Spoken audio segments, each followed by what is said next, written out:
Oi, oi, mut jar, oi. Oh, oi.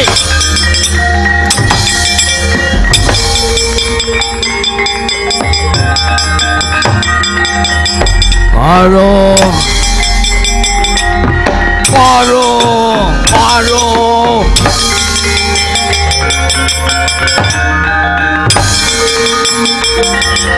Oh, ah.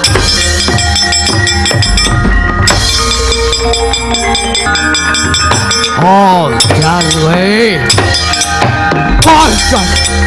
Ay, oh.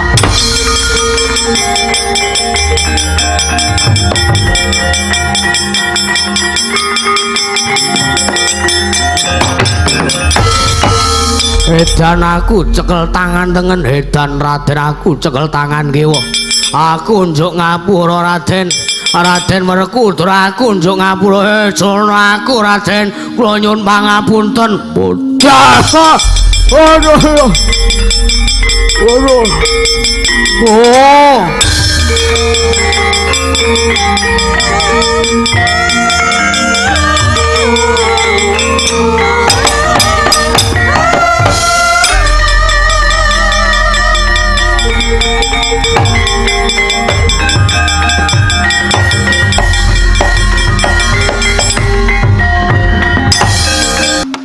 Menawi miturut pangetang kula, miturut pametang kula sampun kawan dosa dangsal taun anggen kula nderek jengandika, anggen kula suwita marang ngersa jengandika sinuwun Prabu Jarasandha.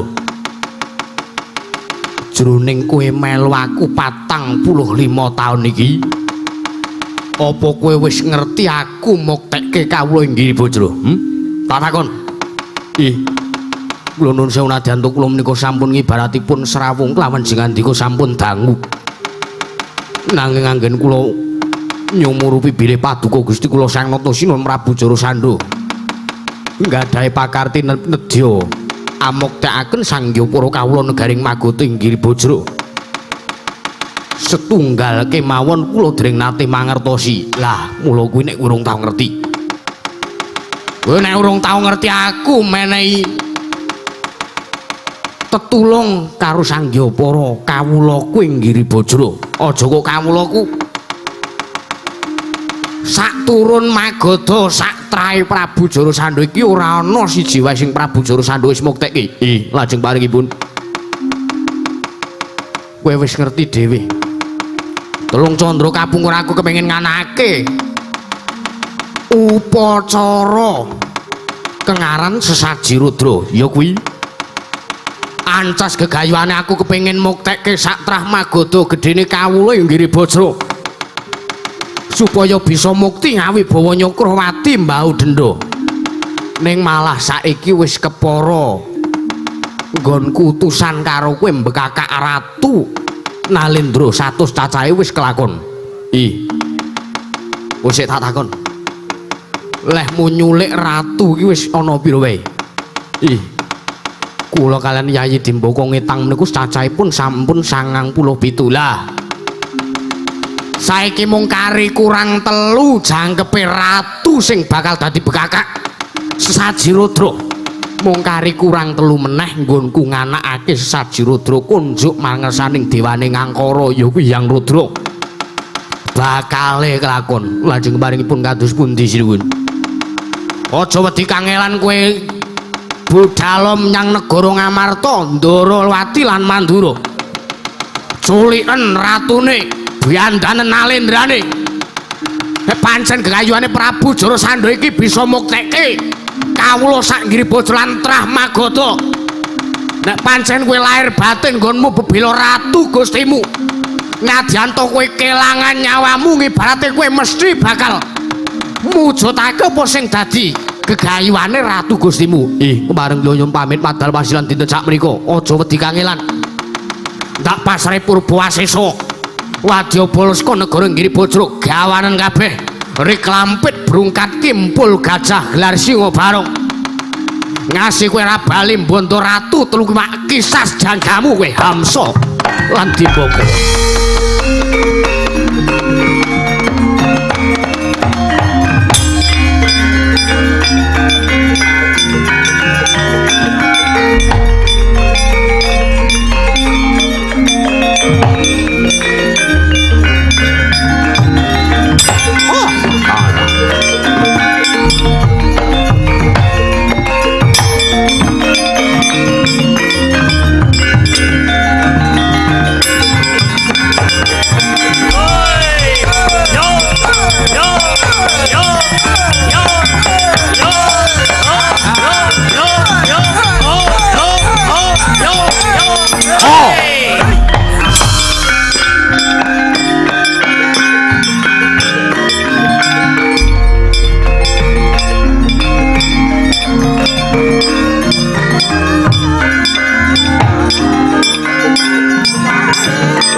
wajikur ndasku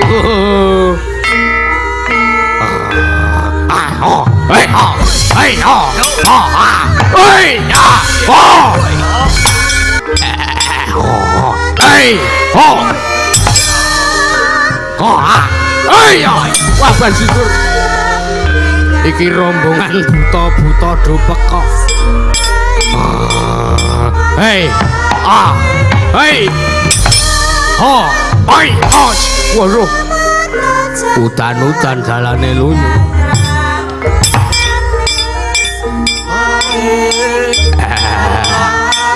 budal jo ayo budal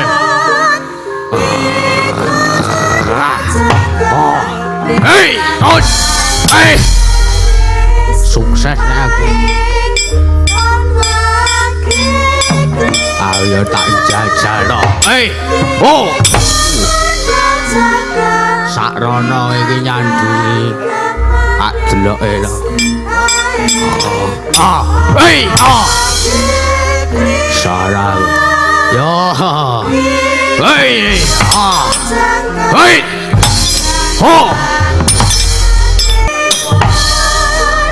saisa-isane iki dadakan kon prolog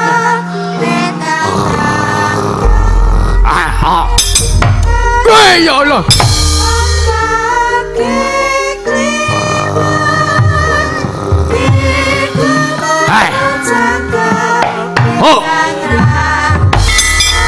ayo bajikur ki ket mau aku ora iso tiba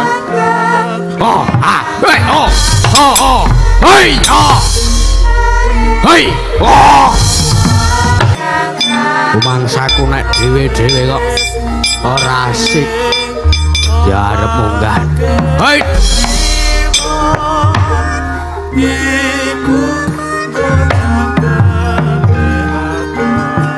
sik to alon-alon wis ngene ora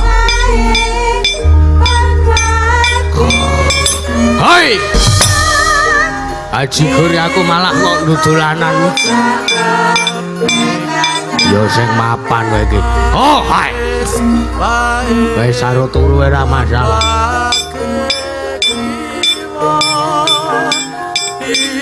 arep riru yo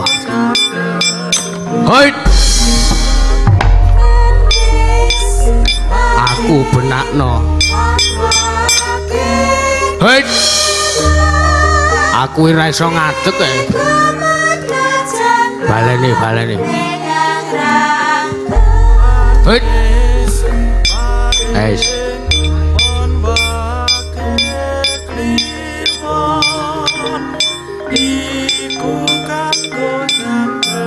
nah wis ngene iki do arep ngopo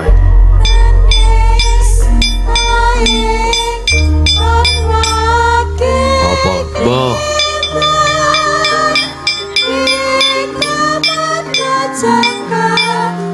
aku ki ora iso wis aku ora dhisik bayang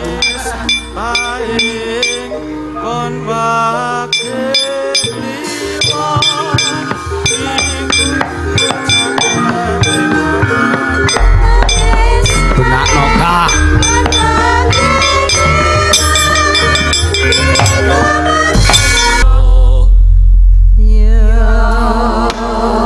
sore tinon neng pasewakan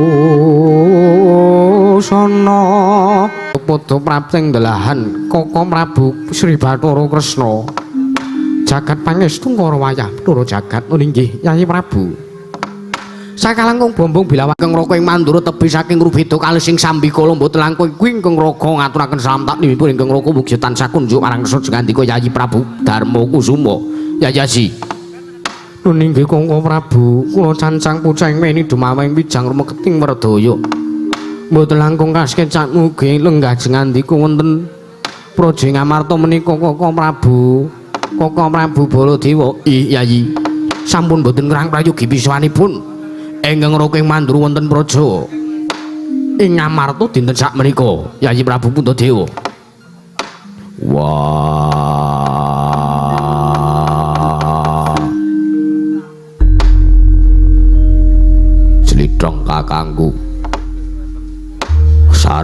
Aku ngaturake sembah bektiku Tampanono Kresna kakangku. Werkudara ya. Nuwun sewu. Werkudara, ana dawuh apa? Aja kaduk ati kajeron menapa. Lumrah yen to kadang-kadang Pandhawa liyane ngaturake sembah bekti kalawan pun Kakang, prayogane mesti lumrahe ndak tampa. Ya, nanging nek Siadi Werkudara ngaturake sembah bekti kelawan pun Kakang, aja gelo atimu, aja lara atimu. Sembahmu ora tak tampa, Werkudara. Wah. Luputku apa, kleruku apa karo Nata Ndrawati. Mula kaki ngendika paringa dawuh. Nek aku kleru tudingan kleruku engko endi? Nek pancen aku duweni dosa. Dosa apa sing bakal tak sandang aku ora bakal suwala. Nek aja njur kaya ngono. Werkudara, apa? Kusik to. Wong sak jagat ki wis padha ngerteni lan wis padha pirsa yen to Siadi Werkudara kuwi nuwun sewu. Wong kang ora iso tata krama, ora duweni unggah-ungguh, ora iso basa, ora iso ndodhok. Sartane kok Siadi Werkudara ngaturake bekti kelawan pun Kakang wae nuwun sewu. Dewa wae ora wani nampa sembahe Siadi. Lah kok Siadi ngaturake sembah kelawan pun Kakang, sing pun Kakang ki mung titah sawantah. Mendah walat apa sing bakal tak tampa, walat apa sing bakal tumuku marang Nata Ndrawati. Wah. Nek pancen kaya ngono sing dadi karepmu ya wis. Kowe wis wegah nampa pasedulurane Werkudara, kowe wis wegah dadi kadange Werkudara. Kowe wis wegah nganggep aku adimu. Nek ngono aku ya ora sudi nganggep kowe kadangku tuwa. Lho, ora ngono to. Apa Siadi ki ora tanggap karo sing pun Kakang ngaturke? Nyatane aku ngaturake bekti karo kowe ora tok tampa. Kusik to. Kresna, wonten imbalan Kang Prabu. Werkudara ngaturke bekti ki ora wis sak mestine to. Bekti antarane bocah enom karo wong tuwa ki mesti wis sak mestine kaya anak karo bapak ning ngaturake sembah kuwi wis sak trepe lan kuwi wis wajib. Lah saiki tak takon Werkudara ngaturake bekti karo kowe kuwi Werkudara ki jejere adimu. Lah kok kowe Werkudara ngaturake bekti karo kowe kok kowe meneng wae malah ora tok tampa ki karepmu piye? Mengke rumiyin Kang Prabu kula aturi sareh. Kula aturi sareh. Wonten alasan lan sababipun kula mboten wantun nampi sembahipun Werkudara. Ora wani sebab apa? Nek pancen ana malatipun Kakang sing bakal nyandang. Mboten kok perkawis menika Kang Prabu. Alah wis. Wis gek wae ana pangestu karo Werkudara. Werkudara kae sembahe tampanen. Ngono. Ora sakakan perkara. Wis lak wengi. Nguk dadak digawe neka-neka senane ora gelem nampa raja wis ya.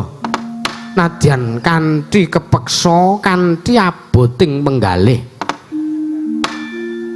Nyuwun sewu pun Kakang ora nampa sembah Siadi lahir batin, nanging uga ndak tampa pangestune pun Kakang Tampanono. Werena kono kapan-kapan tak jupuke. Lho. Pangestu kok arep dijupuk kapan-kapan ki? Pangestune wong kang ora lahir batin ora ndayani tumraping Werkudara. Wah, muga mulane kowe wegah napa sembahku ya ora sah meneh pangestu karo aku. Wi, diomongi sok ngeyel kowe. Wis tampanan lahir batin, napa lahir batin apa abote lho. Ya Werkudara ndak tampa kowe ngaturake bekti kelawan pun Kakang ora pangestune pun Kakang Tampanono. Tak gegem dadekake jimat. Barang ngono kuwi rampung kok diubeng-ubengke barang.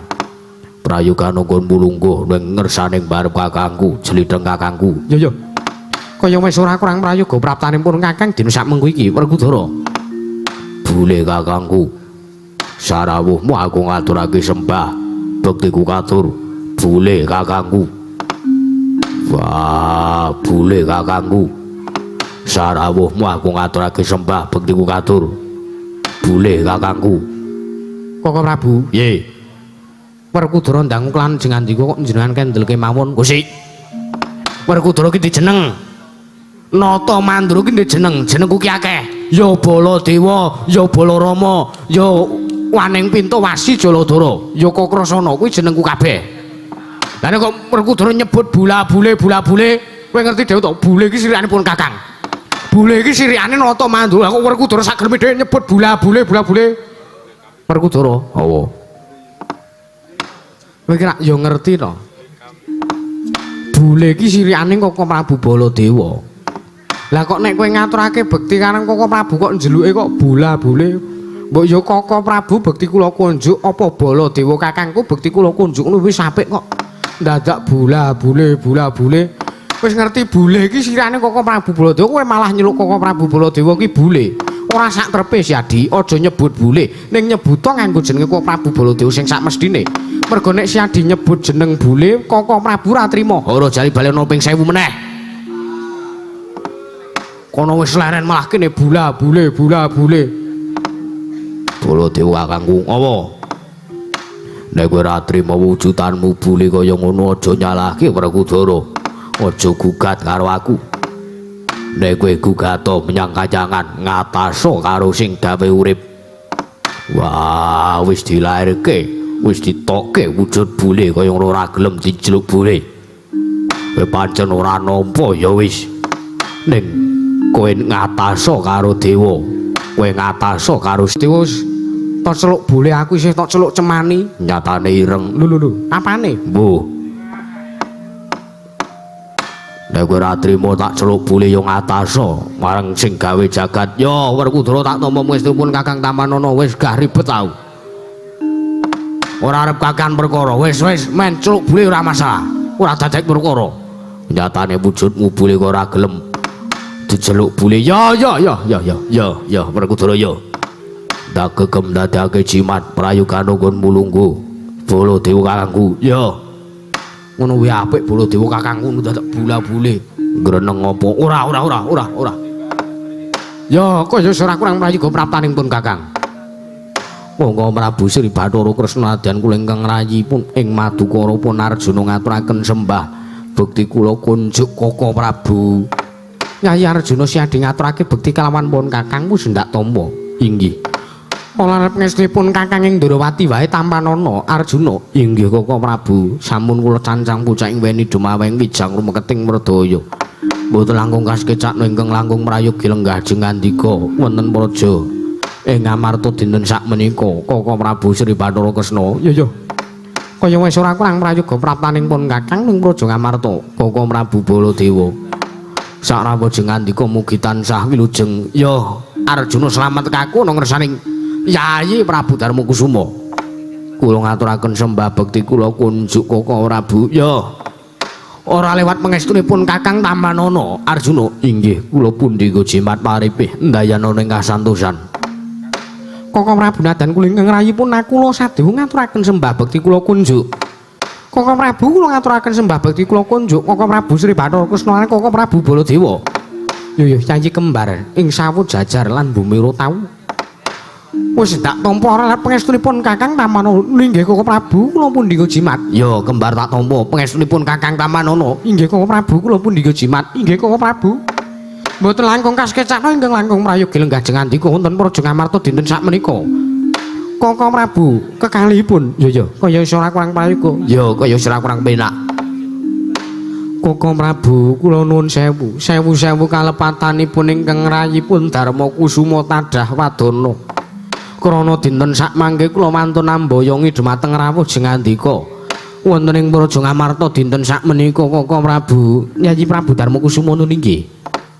Estunipun damel kagiat penggalipun ingkang raka ing Ndrawati krana sakmangke jeng ngandika animbali dhumateng bisoanipun ingkang raka ing Ndrawati tuwin Koko Prabu Baladewa wonten praja Ngamarta dinten sakmenika. Yayi Prabu wonten menapa dene jeng ngandika ambayongi dhumateng pisoanipun ingkang raka ing Ndrawati wonten ing Pasewakan Agung ingkang beneh kelawan adat ingkang sampun menika. Menawi kepareng tumunten kawedharo ing kathah nanging kula nuwun sewu menawi wadi tumraping para kadang sentana. Awi kula dherekaken manjing wonten satelenging kedaton apan catur netra kelawan ingkang raka ing Ndrawati. Yayi Prabu Darmakusuma, Yayi Prabu Puntadewa. Sewu kalepatanipun ingkang rayipun Darmakusuma kula nyuwun pangapunten Koko Prabu. Dinten sakmangke kula mantun nambayongi dhumateng rawuh jeng ngandika Koko Prabu kekalih. Koko Prabu Sri Bathara Kresna lan Koko Prabu Baladewa nggih Yayi mboten dados menapa. Sakmangke kepareng kula aturi paring dawuh ingkang tetela babagan menapa ta wigatosipun dene jengandika. Amboyongi dumateng pisuwanipun ingkang raka kekalih Koko Prabu wonten timbalan. Estunipun kula menika namung kepingin mengeti lelampahan para Pandhawa. Lelampanipun para Pandhawa duk nalika taksih lari rumiyin.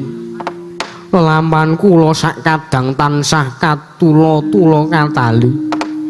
Lelampan kula menika estu damel ngrantesing gesang kula sak kadang Pandhawa Koko Prabu. Enggo sak mangke kula sak kadang nampi triman saking para Jawata, kula nampi kanugrahan. Kula sak kadang Pandhawa pikantuk kanugrahan saking para Jawata. Yayi Bratasena ingkang sagah ambabadi saha anggayuh kanugrahan menika kala wau wekasan para Pandhawa pikantuk Wanamarta inggih negaring Wanamarta. Sakmangke negari menika negari kajiman ngantos dipun babadi dening Yayi Bratasena. Ngantos sakmangke negari menika negaring Wanamarta kababar dados kasat netra tumuli kagem kula mukti sak kadang Pandhawa Koko Prabu.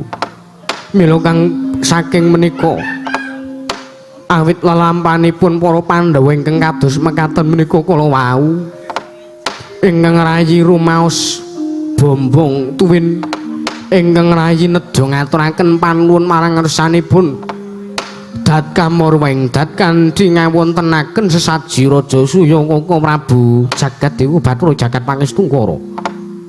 Yayi Prabu inggih kula wonten timbalan kagiat penggalipun ingkang ngraka Indrawati sakmangke dupi kula tampi dawuh paduka bilih jengandika nedya ngawontenaken sesaji Raja Suya. Duh Yayi Prabu ingkang ngraka nderek bombong ingkang ngraka nderek bingah midhanget pangandikanipun paduka Yayi Aji.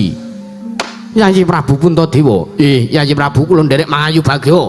Wah, kula nderek bombong, kula nderek bingah. Samangke sinten to ingkang saged nglampahi tuwin ngawontenaken saji Raja Siya menika. Jalaran saji Raja Siya menika mboten saben-saben alendra saged ngawontenaken awit krana syarat serananipun ingkang pancen awrat. Saestu tuwin angel dipun gayuh. Nggih Koko Prabu. Menika leres ingkang dipun ngendikaken Koko Prabu Baladewa. Yayi Prabu wonten timbalan Koko Prabu menawi kadang-kadang kula sak kadang Pandhawa gangsal cacahipun kepengin ngawontenaken pahargyan saji Raja Siya wonten negaring Ngamarta dinten sakmangke kedah wonten syarat srananipun ingkang sakmangke ndamel para nalendra ingkang nedya ngawontenaken saji Raja Siya menika rumaos kawratan Koko Prabu Puntadewa, Koko Prabu Sri Bathara Kresna nggih wonten timbalan.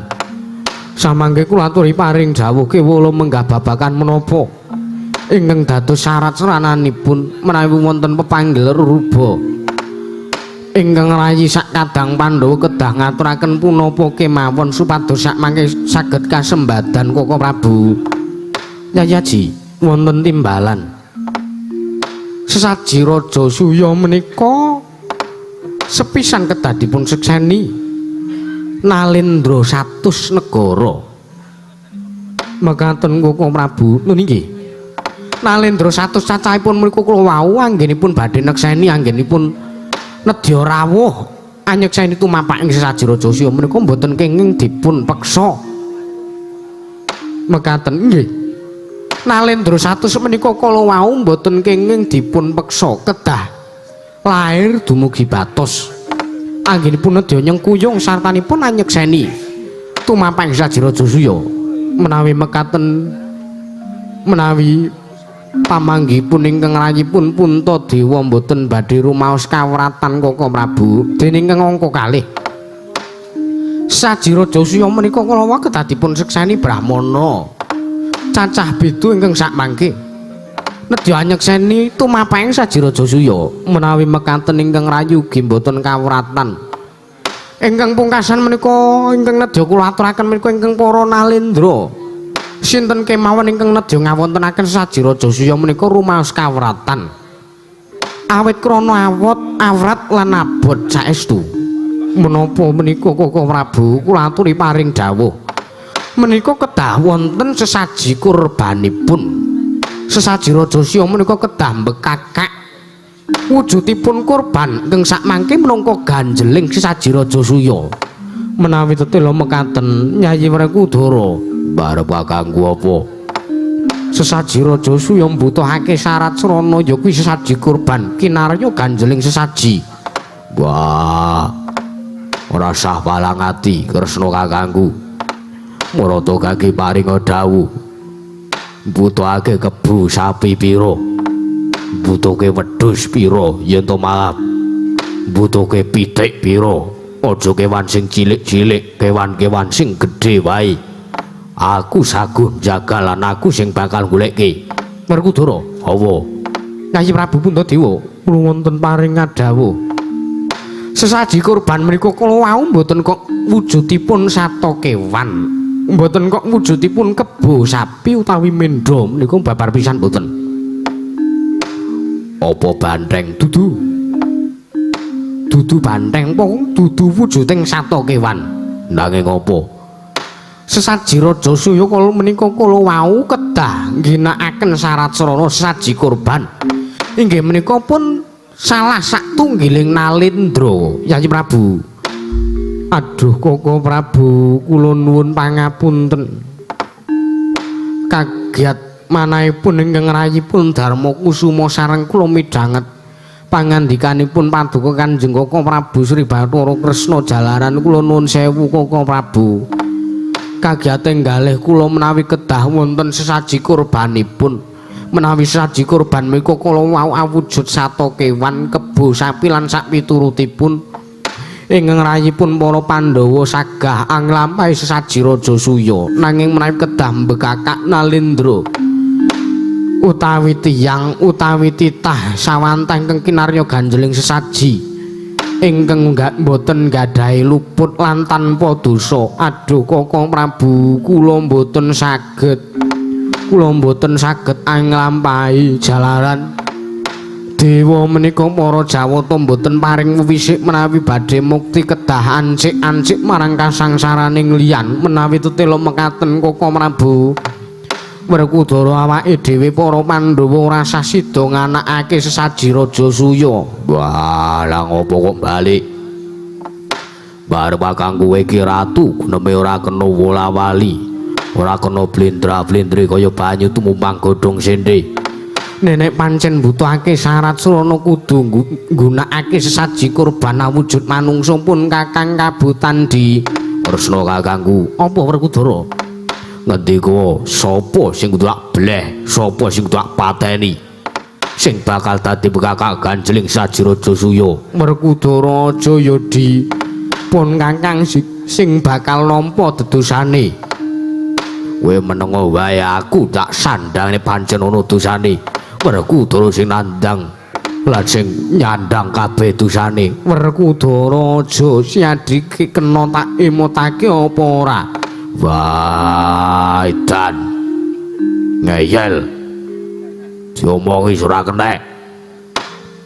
Sesaji Raja Suya iki Pandhawa kepengin nganake merga pancen wis dadi ujare bareng kakangku. Lah kok saiki kowe balik malah aku arep golek saji kurban iki mau kowe menging-menging aku.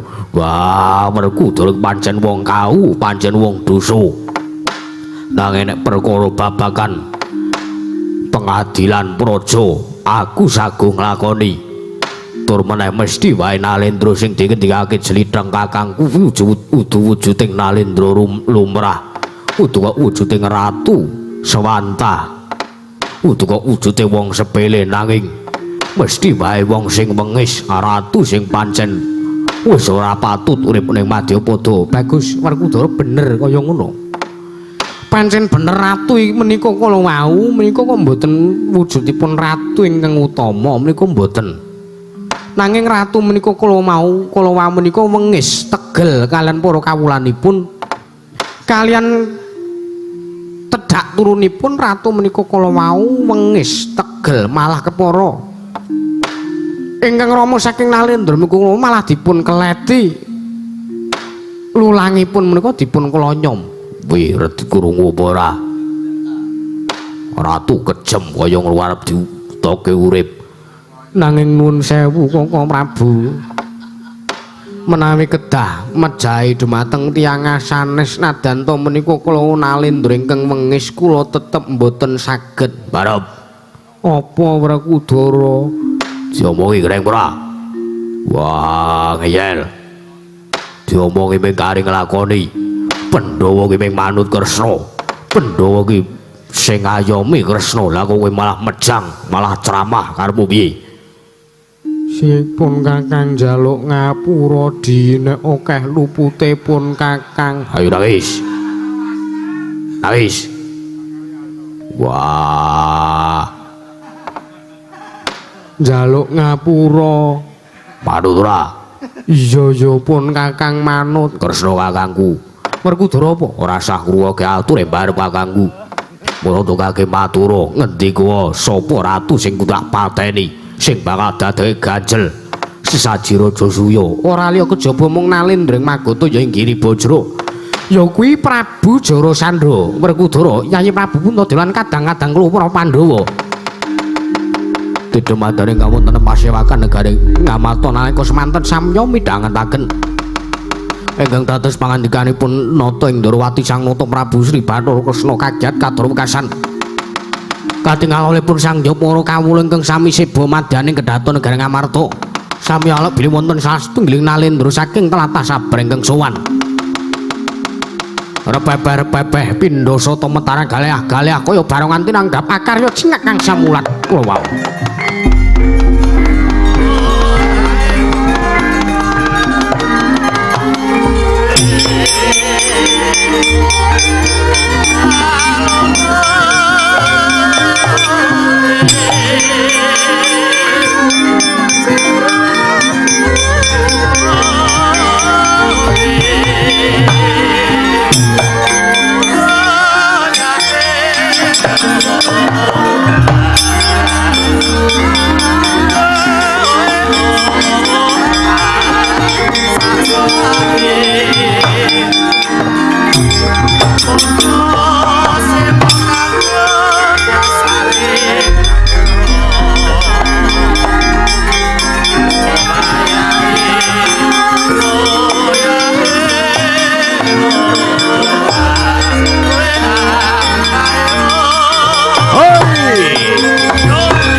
Sinongwati jagat kinari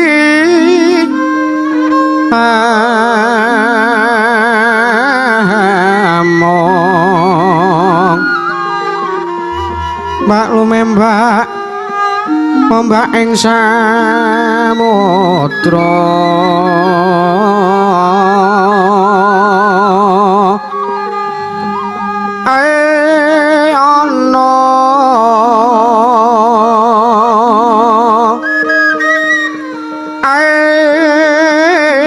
ana Kresna bali lumatamra kanggang awito denjeng-denjengan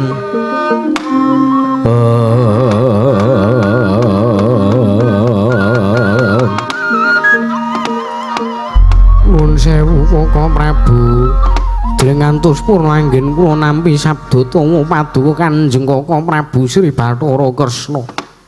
Kula kinten wonten Panakawan ingkang sowan katitik wonten ing Jawi. Sak jawining kedaton kula wau kapireng rame saestu rawipun Nalendra menika.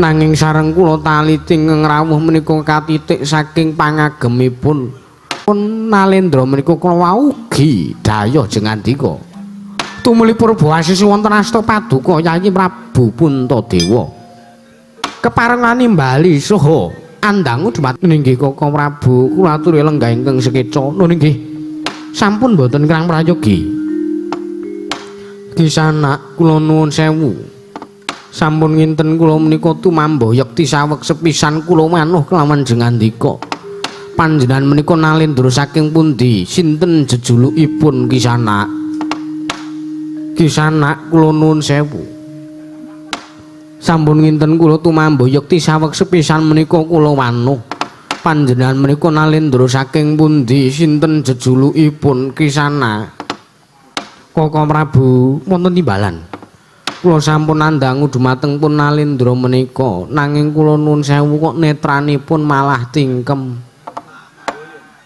Koko Prabu kula aturi anjawil dhumateng pun Nalendra menika wela salah. Nona Dayah Ratu Sita kok ngantukan. Apa kira-kira iki pembonang ngono apa ya? Wela dalah isih sore wis ngantuk wae. Kisana. Kisana. Kisana kula nuwun sewu kula jandangu dhumateng paduka. Wela dalah.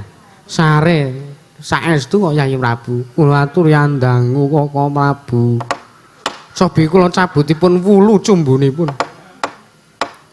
Koko Prabu ampun kados mekaten dipun jawil kemawon Kisana Kisana lah salah wah kaget katur wekasan penggalipun ingkang abdi sinuwun wah kula menika nembe ngipi wonten telenging tlaga kula kaliyan bojo kula menika numpak prau bebek lha kok wah sak gebyaran kula mak biak netra kula saged nyumurupi gelaring kraton ingkang wah masyaallah ketingal bowera saestu menika kula nuwun sewu kula menika wonten pundi sinuwun jengandika menika sampun rawuh wonten Praja Negari Ngamarta. Negari Ngamarta. Inggih Kisana. Wah salah. Pundi menika? Kula nuwun sewu Kisana kula kinten bilih jengandika menika pirsa inggih menika pun ingkang abdi pun Darma Kusuma. Darma sinten non? Darma Kusuma inggih Puntadewa jengandika Prabu Puntadewa inggih Kisana wah menika ingkang kula padosi aduh sinuwun kula ngaturaken sembah pangabekti kula kunjuk sinuwun inggih Kisana kula tampi dawah sami-sami menawi ngaten kula menika sampun sowan wonten Praja Ngamarta inggih menawi mengkaten jengandika menika sinuwun Prabu Puntadewa ingkang saestu sampun kondhang kaloka inggih Kisana wah edan mboten nginten kok kula saged sowan teng negara Ngamarta menawi menika negari Ngamarta berarti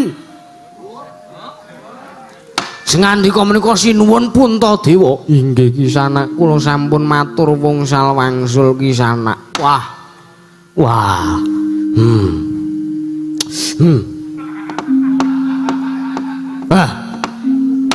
kadidri kejugrukan Wukir Sari kelepaning Samudra Madu nasib kula dinten sakmenika inggih dene kula saged pinanggih kalian sesembahan kula Ratu Gusti kula sinuwun Prabu sinten inggih Puntadewa sinuwun Prabu Puntadewa wah edan ratu sing pancen ikhlas lahir batin ngibarate ngidak telek ora bending wah nadyan to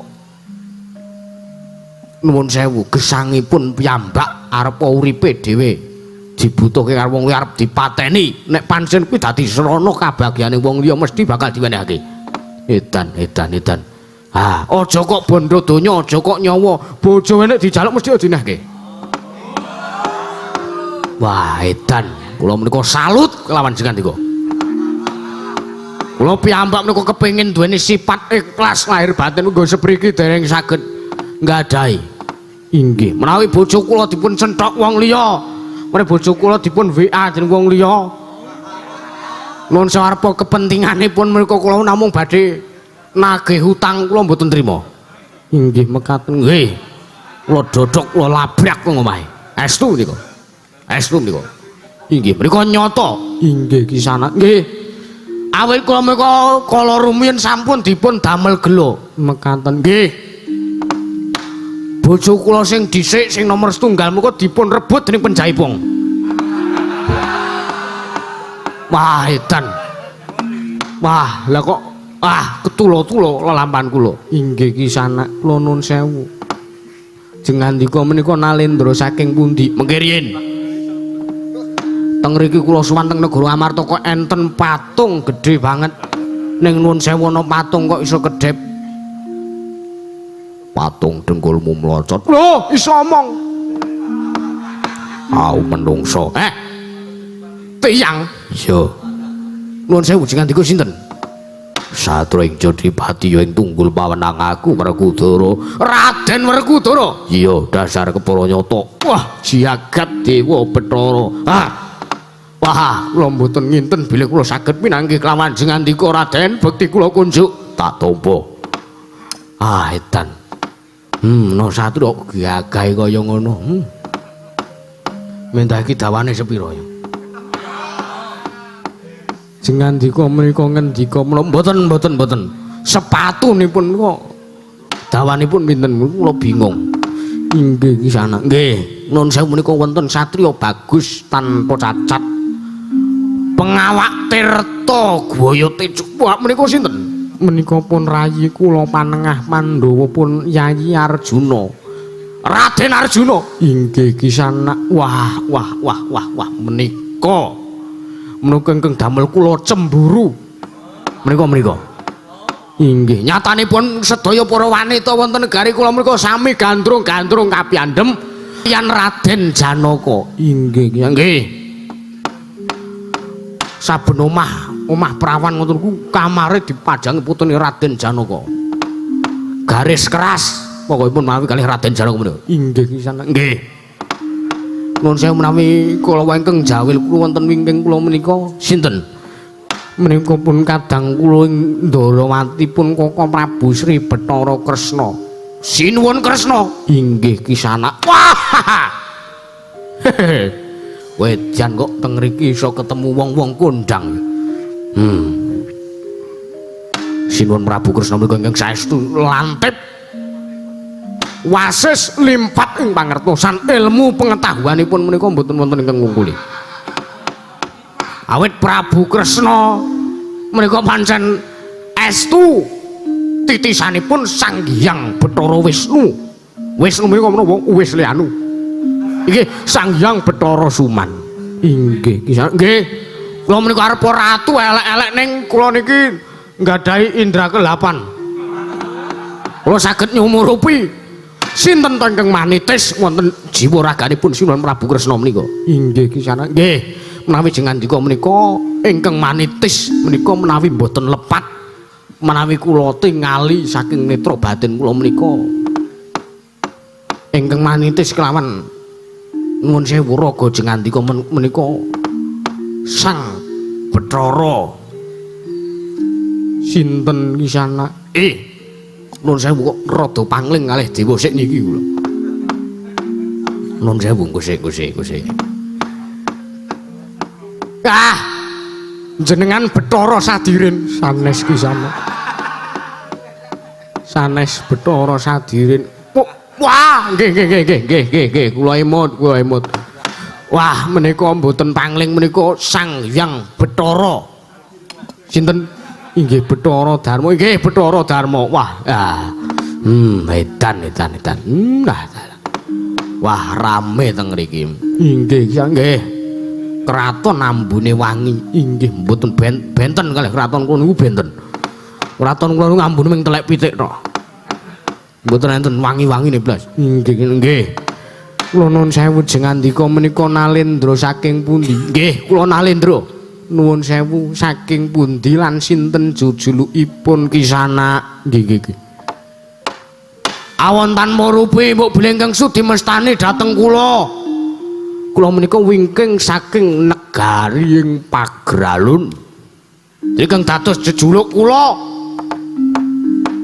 Prabu Hamsa. Inggih Prabu Hamsa. Nggih. Nami alit kula Oki Wijaya. Mekaten nggih. Mulayak kok jumbuh karo jenenge ya ngantukan kuwi. Nggih. Peparap kula menawi kula wonten negari duk nalika kula menika tesih alit menika kula biasa dipun sebut cebrot. Sinten cebrot menika kula? Inggih menthok. Mekaten nggih. Awit jumbuh kalian kegagahan kula menika. Nggih. Prabu Hamsa inggih Prabu sinten Oki Wijaya. Nggih. Saking negaring Pagralun. Nggih, saking negaring Pagralun. Wigatosipun menapa Kisana dene jengandika rawuh wonten ing mriki? Kula nuwun sewu. Sowan kula menika sepisan tuwi dhateng kawilujengan Paduka. Kula menika nedya silaturahmi marang ngersanipun Sinuwun Prabu Puntadewa wonten negari pundi? Ngamarta. Negari Ngamarta menika. Ndungkap angka kalih sowan kula menika dipun utus dening Ratu Gusti kula. Kula nuwun sewu panjenengan menika Nalendra tesih nggadahi Ratu Gusti. Nggih. Ateges negari Paduka menika negari jajahan. Mboten negari jajahan.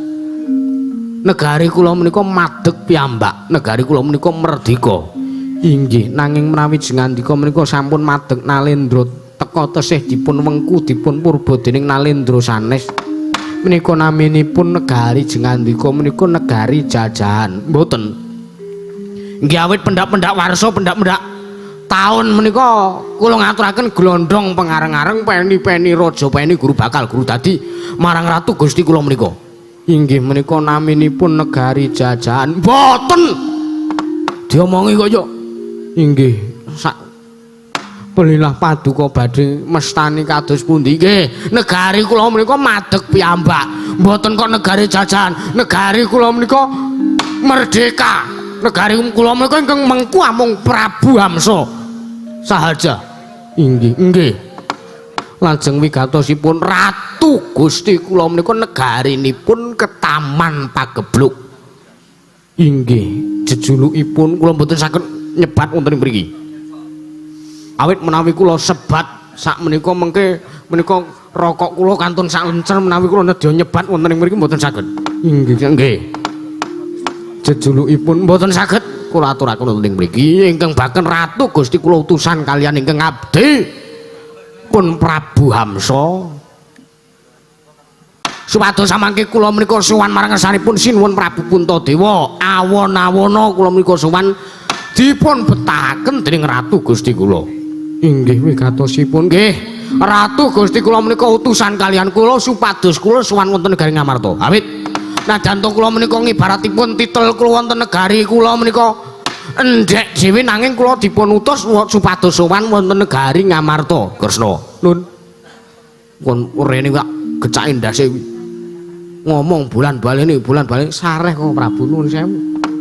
Mbok bilih pambeganipun Nalendra menika pancen ngomong bulan baleni wae bengku-bengku. Inggih wigatosipun Ratu Gusti kula utusan kalian kula supados kula sowan teng negari Ngamarta. Kuwi bulan baleni wae to sinten menika greneng. Noteng mandure dionekke sapa greneng. Wigatosipun Ratu Gusti kula menika negarinipun Ketaman Pagebluk. Bisanipun Waluya Nirmala Temah Jati, Jati Temah Mulya menawi dipun tumbali. Inggih dipun tumbali. Nggih. Tumbal menika kula mboten sanes kejawi amung saking negari Ngamarta. Mekaten nggih. Menawi mboten saking negari Ngamarta tumbal menika kula mboten saged dipun ginakaken. Inggih lajeng menapa ingkang dipun nedya dipun tumbalaken menapa kebo sapi. Ingon-ingon raja kaya itik iwen saking negari Ngamarta mboten lajeng menapa kidang menjangan babar sari anu babar pisan mboten wujudipun sato kewan nanging menapa nanging nggih menika kedah nginaken tumbal nuwun sewu mbok bilih kula lancang ngen kula matur menika kedah nginaken tumbal sirah Nalendra tigang negari nggih menika sepisan Ngamarta Ndarawati lan Mandura Nedya kula ginaken tumbal sinuwun.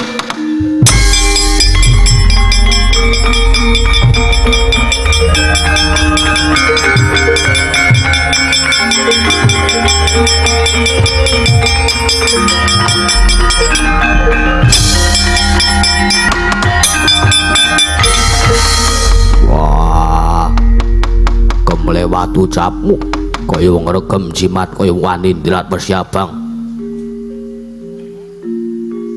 Raden, oh sing andika mrebeki kalian kula. Iya. Wah. Kok dadi ingin aku. Kowe guneman apa? Wah, edian gagah saestu. Prabu Amso, wonten imbalan. Kowe mau muni apa? Lah muni napa wong muni maktut ngoten. Kula mboten matur napa-napa marang Resa Jengandika, kula mboten wonten perkara kalih Jengandika. Kok jenengan jeng labrak kula, jenengan kok ngonekke sampak? Wah. Aturmu sing keri dhewe marai panas atine Werkudara, marai panas kupinge Werkudara. Lah kula niku matur napa to, Gusti? Kula menika matur napa? Kowe matur nek arep tok dadekke tumbal kuwi kakangku Nalendra Ngamarta. Slitheng kakangku ya Kresna kakangku Nalendra Ndrawati lan sing pungkasan Baladewa kakangku ing Mandura. Kowe kok ora ngelingi nek neng Senopati. Senopati negara Amarta Werkudara sing saguh. Ngarampungi Nono Pacoban apa wae. Wah lah dalah Raden kula nuwun sewu. Kula menika namung sendika ndherek Mastuti Sabda Tama Gusti kula Sang Nata sinuwun Prabu Jara anu sapa? Gusti kula Nalendra Ratu Gusti kula menika. Wah. Ayo balyane ora rasa bakal blengket. Puntadewa kakangku, Kresna kakangku, apa dene Baladewa kakangku. Lah kok cetha kowe matur nek to kowe arep boyong sartane kowe arep ngrangket kakangku ngrangket Kresna kakangku lan kowe arep ngrangket Nata Mandura Prabu Baladewa arep kok dadekke ratu tumbal negarane Ratu Gustimu iki krungu apa ora Hamsa iblis lanat.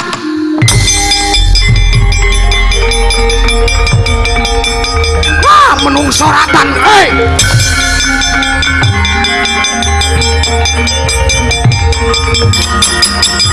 iblis lanang panus mani jajanan taning boro iblis lanang Hamsa lah kok kowe arep nglengket Ratu Mandura lah kok arep ndadekake aku tumbali karemu aku apa adae wedhus apa piye hei Hamsa rene bali kowe kok Prabu menika kula watur sare-sare piye nanti diomongi cewek kan kaya ngene kok kowe menyakon sabar iki ana watese. Kula nuwun sewu, sing sampean tantang, sing sampean seret, sing sampean banting pun mriko kok sampean isih nyenuk enten ngriki niku wigatine napa? ning Hamsa nerak pacak nerajang perbatang. Bala Dewa arep dikilani dadane, Bala Dewa dirangket arep dadake tumbal. Uteke ning ndi? Nuwun sewu to. Mbok yo nek ratune wis metu sing ditantang wis metu ki ya gek nututi ora kok eneng kene wah edan. Hei, Hamsa, hei, buku karepe dhewe kowe.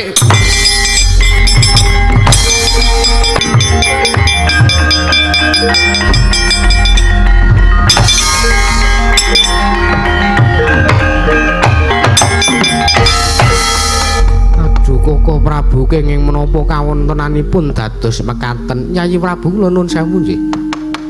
Kula nyunaken pangapunten dumateng pun Koko Prabu Baladewa ingkang gadhahi pambegan ingkang kados mekaten menika kula wau. Inggih mboten dados menapa Koko Prabu. Yayi Prabu mugi dados ning kawuningan inggih kados pundi. Nalendra ingkang saweg sowan menika kula wau pun Prabu Hamsa menika sanes kok ratu ing Pageralun nanging sinten nanging menika senopati saking negari Giribajra ingkang sampun kula aturaken wonten ing ngajeng menika kula wau utusanipun Prabu Jarasandha. Wah, mula karep keceplosan arep ketrucut cangkeme muni Prabu Jara. Aku wis mbedhek, aku wis mbatin. Mula to Yayi. Mula saking menika Yayi Prabu kula aturi ngatos-atos. Awit dinten sak mangke, dinten sak menika Prabu Jarasandha menika ugi kepengin ngawontenaken upacara inggih menika ingkang winastan Sajirodra. Wigatosipun piyambakipun kepengin ancas gegayuhanipun kepengin damel mukti sak kawula negaring Giribajra sartanipun sak tedhak turun ning Magadha. Inggih. Nanging kula nuwun sewu syarat sraning kados ngaten menika kula ancik-ancik marang kasangsaraning liyan. Mila saking menika sampun sak trepipun mawiji ngandika Yayi Prabu Puntadewa Sangyapura Pandhawa ngawontenaken Sajiraja Suya. Awit sak mangke menawi ngantos kelampahan para Pandhawa ngawontenaken Sajiraja Suya mboten kok namung kawula negara Ngamarta ingkang rumaos tentrem nanging kawula ing sak jagat menika rumaos tentrem. Awit Prabu Jarasandha sampun pejah Yayi Prabu Puntadewa. Katri gumulung mangrompak ing wadya Kurda kurore kagiri-giri ronanggana magawe gelar ira wang-wang. Oh menawi tetela mekaten Koko Prabu kula kantun nderek kula ajrih dipun dukani rayi paduka pun Werkudara. Wah paujuk ngapura aku wis ndani lho kowe. Aku kanungku iki tuwa dhewe kok ngeyelan wis Satria Jodipati kok nangisan ora jumbuh karo lehmu ngingu sanggar kowe ya. Wah, aku getun nyengani arum barem wis to wis to. Posisimu ki bener, kelungguhanmu ki bener. Kowe kepengin kowe sak kadang kepengin nganake Sajiraja Suya. Wah. Ora di ngapura ya wis ora dadi ngopo Werkudara pun Kakang uga nglenggana. Merga pancen pun Kakang iki sing sok ngeyel, sing sok mung kepengin nuruti karepan pribadi. Iya. Mula saking menika kedadipun jejegaken Yayi Prabu. Jengandika kula atur lerem sakwetara kowe ingkang nedhi amisah dumateng pun Koko Prabu Baladewa menika kula wau. Inggih Koko Prabu ngatos-atos sak mangke sampun ngantos wonten pasulayan wonten negari Ngamarta. Nunggih Prabu nyun pamit madal wasilan ingkang ngatos-atos Koko Prabu sampun kados lare alit. Yayi Arjuna inggih wonten timbalan Koko Prabu budal kang padha sebo jenenging Sunadya Kundura Ngedaton. Nun ngestaken dawuh keparing nyun pamit madal wasilan. Sing ati-ati aja kaya bocah cilik. Yayi Arjuna kaya wis ora ana dawuh maneh. Yayi Purna gatining marangkilan Arsusanoto Kundura Ngedaton jeruk saking Damar Jono pinapit gambaran gading Katina saking Mandrawa kadhiraken sangjaring Purban Jedi manggung katanggung Joko maloro-loro ingkang sampun ngampil pacaring keprabun kawit saking manduri tindaknya Sang Sri Naranata kaya tansah munjuk syukur marang saning Hyang Mahanasa.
piye Kakang Hamsa lah kok dadi teko babak bundas kahananmu kaya ngono. Sawise aku lan kowe nampa dawuh saka Sinuwun Prabu Jarasandha, aku goleki dununge negara Ndarawati kok malah komplang. Iki janjane ngopo Kakang? Walah dalah Yayi Dimbaka kowe ora ngerti kahanan sing tak lakoni. Sekawit aku wis sowan aku go wis prapta menyang negara Ngamarta. Tak aturake apa eneke. Aku matur nek negarane Sinuwun Prabu Jarasandha ke Taman Pegebluk. Bisane Waluya Nirmala temah jati. Jati temah muli yen to ditumbali bekakak Nalendra telu Ngamarta. Ndarawati lan Mandura dumadan babak anglayuni jujulan usuli. Ana ratu muring-muring karo aku diseret. Dibanting aku didugang metu saka daton negara Ngamarta. Aku mlayu ngawe kowe Yayi Dimbaka. Agatri sang kapirangu rinangkul kinempet kembedho sang retnaning bawana. Ya ketukang walang ati, ya ketukang ana sing jas. Oh, ya ketukang kudu kering.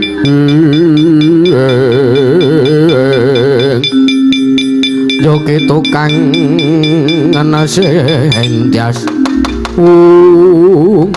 Alah dalah kok teko tegel timen. Sapa sing wani duweni pokal gawe, duweni pambegan kaya ngono karo kowe Kakang? Rasah suwe-suwe. Wadyabala saka negara Ngribaja diketapake kabeh, kepiyake kabeh barisaning Purwadyabala. Ya. Wis tata-tata samapta ing gati sawe going diri. Kecak perang nang negara Ngamarta, Ratu Ngamarta telu. Ngamarta Ndarawati lan Mandura sing dina sak mengko iki mapan ning negara Ngamarta diblengket kabeh. Ya sendika dawuhmu Kakang Hamsa. Ridho mawur mangawur-awur-awurahan. Pengarane ngajurit. Oh.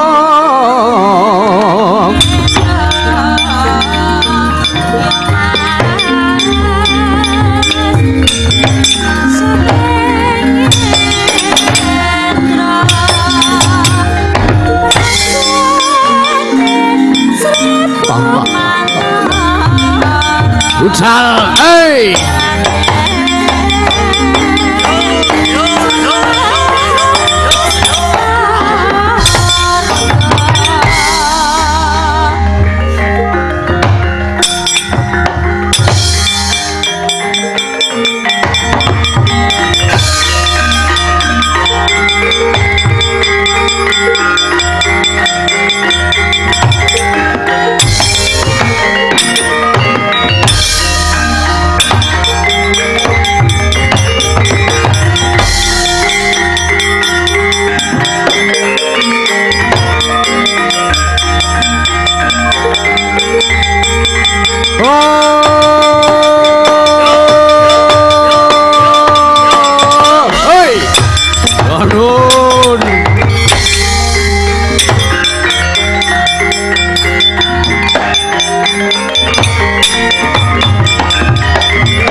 Dewa Narapati tuwin hariswaraning Kresna kang langkung tresnanira marang Jak Panon Jinawi. Setyaki wonten balan Prakuta wonten timbalan sinuwun watalah. Damel kaget paduka ngawe ngabding kepatihan pun patih Prakuta. Wigatosipun menapa sartanipun paduka Gusti kula Sang Nata Sinuwun Prabu Baladewa badhe paring dawuh menapa sinuwun? Ingkang abding kepatihan nyadong dawuh. Setyaki wonten timbalan Prabu kados pundi? Anggenipun kawonten wonten Praja Ngamarta. Wah, edan. Praja Ngamarta ketekan kramanipun praptaning Prabu Hamsa Nalendra ing Pageralun sing diutus karo Ratu Gustine. Jejulipun dheweke ora wani matur. Sing kena Prabu Hamsa matur nek dheweke diutus karo Ratu Gustine supaya mblengket nata Mandura. Waduh. Rono sewu kula niku kok mak teratap. Wah. Selagine kula niku ajeng jupuke sandangan klentu men. Kula iki wis arep dipateni kok iki arep diblengket. Wah. Toh nyawa tenan ratu iki. Edan aku kon jipuke kathok tak jipuke kathok jero malah diseneni aku. Panganan ngono wah jane tan pragoto resik. Iki kahanan kaya ngene malah cengenge sandhe. Nggih nuwun ngapunten sinuwun. Kados pundi kemarin Paduka. Gandeng iki aku wegah tumandang dhisik dhewe mundhak ngetok-etoki para kawula. Mergo Prabu Hamsa kae kadigdayane ora setimbang, ora sebobot, ora sak traju. Yen to ditakir karo kadigdayan nata Mandura Prabu Baladewa. Nah kula nuwun sewu. Paduka sampun ngasaken kadigdayan Paduka wis ora sakaken omongan. Sing baku kowe padha mangkata. Tata-tata samapta ing gati sawega ing dhiri. Jaga kanan Negara Ngamarta aja nganti ana telik Mangendrajala. Dom sumuruping tirta sing bakal ganggu gawe. Anggone kadang-kadang Pandhawa bakal nganake Sajiraja Suya. Oh Prabu nyuwun pamit madal pasilan. Yo Setyaki sing ati-ati kaya bocah cilik. Sinuwun kula nyuwun pamit madal pasilan. Karepmu karep kalah, arep modar karepmu ora karepmu. Waduh. Kok ngoten iki? Pun kok Prabu kula pamit. Sing ati-ati sing prayitna ngati-ati, setiting ati-ati, duga-duga digawa Setyaki lan Pragoto. Nggih, kok Prabu. Nggih, sinuwun.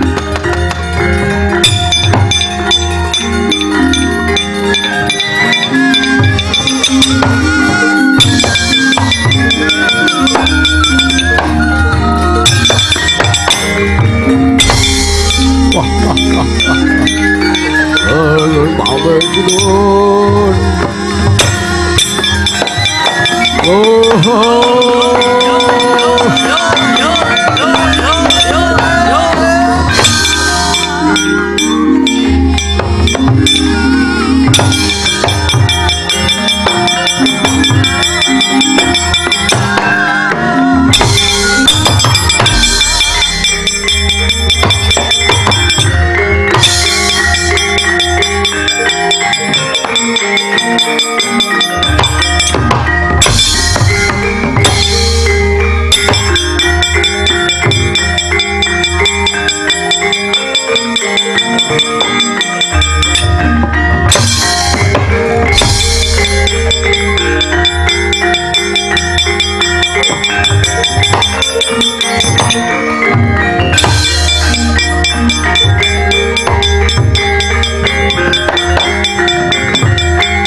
Paman Setyaki kula nyadung dawuh Paman. Paman nyadung dawuh. Piye Lek Sukimin? Lek Sukimin kok. Sapa to iki kok aku kaya ora pangling. Aku mau kira Lek Sukimin kok aku. Lek kaya aku kira pangling kaya kowe iki sing ngeterke asbak nggon video kae. Klambimu abang Lek. Malah ditotok ndasku. Kowe iki ngawur senengane kok. Nyadung dawuh timbalan Paduka Paman Patih. Paman Patih sinten? Anu. Iki yo Paman Patih Harya Sengkuni iki jenenge can persis ning aja dipadhake. Iya Dimas. Paman Setyaki. Nggih. Wonten timbalan. Kula didhawuhi dening Koko Prabu Baladewa supados kados pundi? Supados ngunduraken supados nyinggiraken keraman ingkang mapan putra Negara Ngamarta. Keramanipun kados pundi? Praptanipun Prabu Hamsa ingkang kepengin blengken Koko Prabu Baladewa. Nggih. Koko Prabu Baladewa mboten narimaken utusan kula dawuh kaliyan kula supados kula ngunduraken Prabu Hamsa. Nanging gandeng awak kula menika nembe pegel-pegel linu-linu. Nuwun sewu mboten saged majeng. Lek, anu wonten balen. Hahe. Kaya midi ngono. Hahe lah. Iki neneng tolak linu to nggih. Nek awakmu pegel-pegel iki ngombe tolak linu mah. Napa nggih guys ora sakakan alasan. Aku roh kowe wegah maju ki mergo danane ming sithik. Rasa guyu, rasa mesam-mesem. Wis ge maju apa anane? Nggih, Ger. Nek kula nyuwun sing enom dhisik sing maju. Nggih, Paman Sendika dawuh.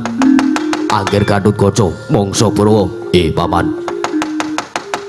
Kula sabre mungsuh. Wis, aku tak ndelok wae, aku tak nyimak wae mbok menawa kowe nek mungsuh nekane aku gorane tak sungut ndase. Ger mangsa Prawa Paduka, kula ugi badhe nderek temandang. Paman ngestaken dawuh nyuwun pamit madal pasilan paman.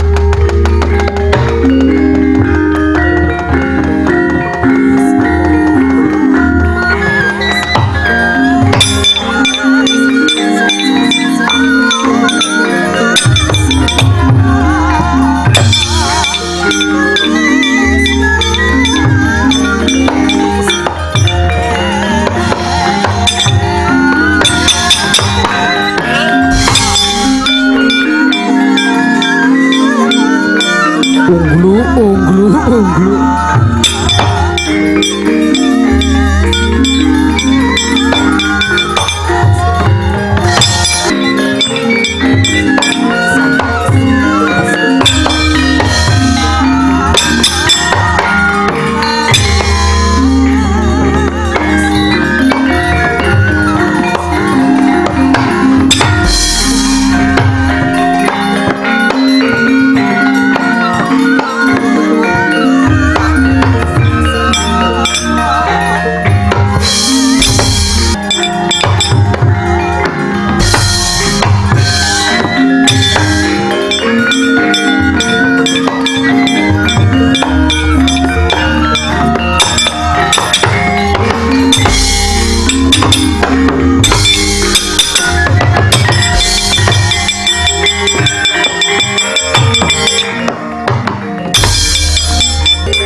Keparat moreng toto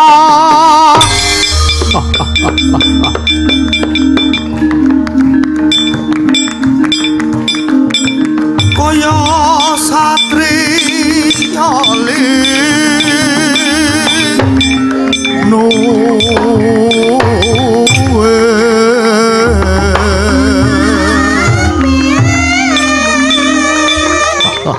Majoka para ngarasa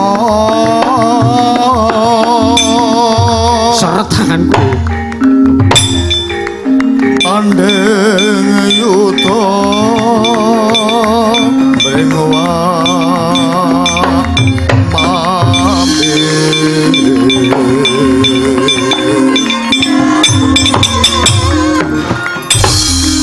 lantaran pausa yakti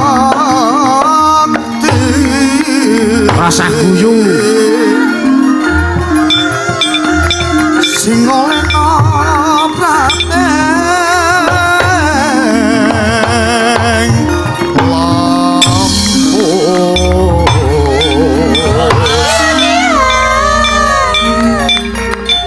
milang katunapa dodo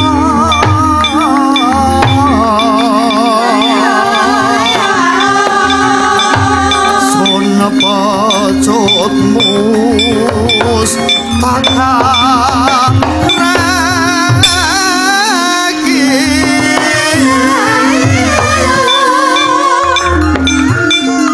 papo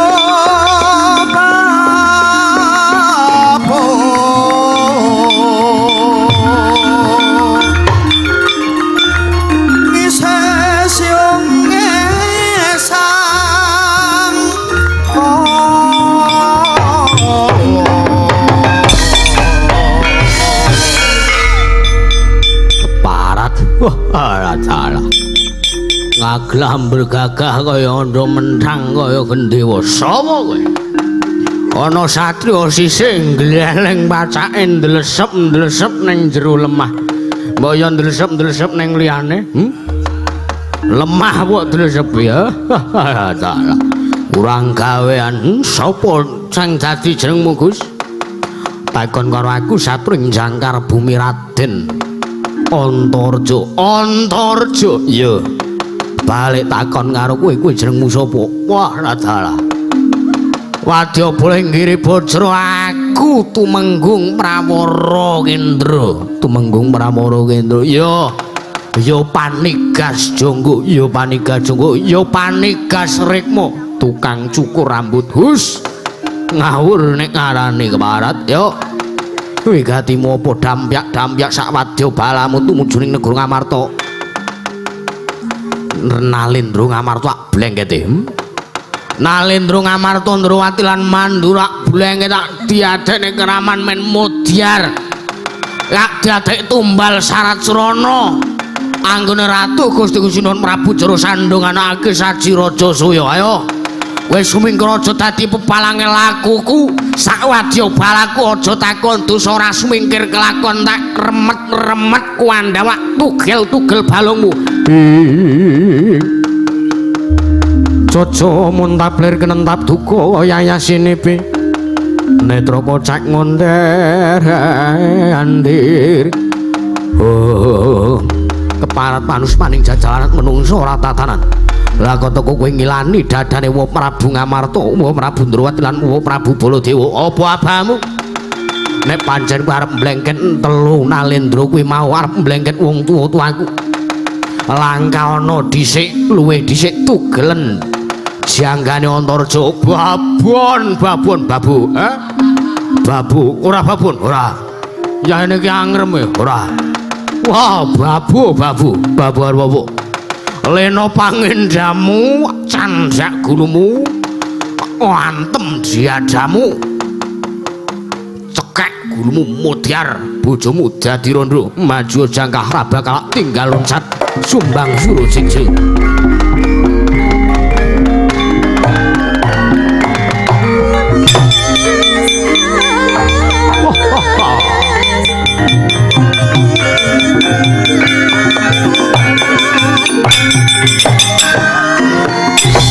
Waduh, rodanu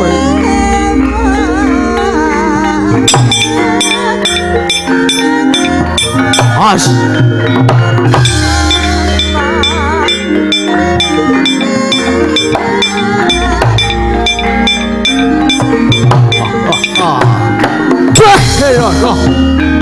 Aduh, untel cowok.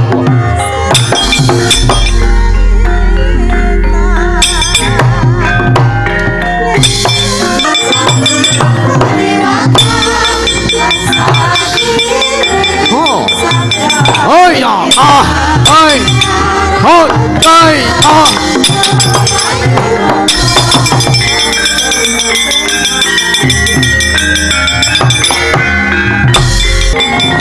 Dor menungso ora tatanan kancaku kok go nandiem lah kok dadi pabaratan sepi. Ayo Ratu Ngamarta, Ratu Ndrawati lan Mandura blengkete tak dadene tumbal bekakak Saji Rudra cangkemmu. Woi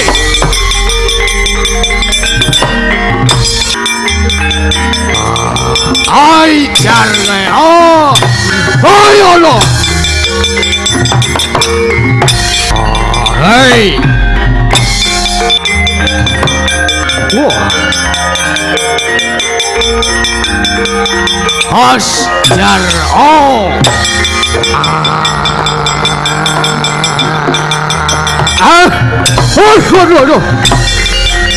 Os oi aduh oi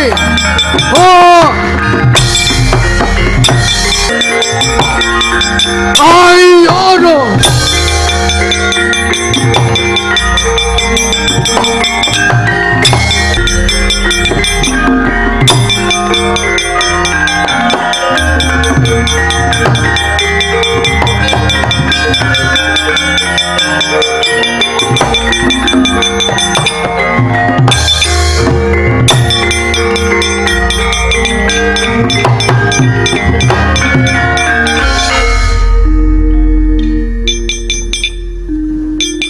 Ya gene, ora apa-apa. Aku maju perang kok cepet timen. Antarja iki kondang perang cepet lho. Ah bojomu piye nek ngono kuwi? Ora ngleceh senane perang cepet simpel apa anane? Ah ora nasibe mungsuh iki piye to? Tok kapake apa tok sembur? Ora. Lah terus candak ndas ndlepke nang lemah. Weh. Simpel ae. Mula kok macile Setyaki akon kowe. Lha iya. Tanganmu ya gene ora korban kuku sitok lho. Arep benake tangan sabrangan kok malah sing coklek kukuku ora masalah. Wis sing jenenge lakon ayo adile dilakoni. Ya. Kowe diuseri remason. Ya. Kakang Gadukaca bal-balan karo aku. Iki senengmu kok kaya ngono ora. Arep musuhe do ilang madyabalane do ilang ning kae senek Hamsa kae. Ha. Kuku sik kok nek kembarane. Mbok menawa kae tunggal wis pethuke bareng-bareng. Nek pancen ora kena pethuke wis aku ak nandangi dhewe. Ak sungute-wete wis mangsa burung adi Mas.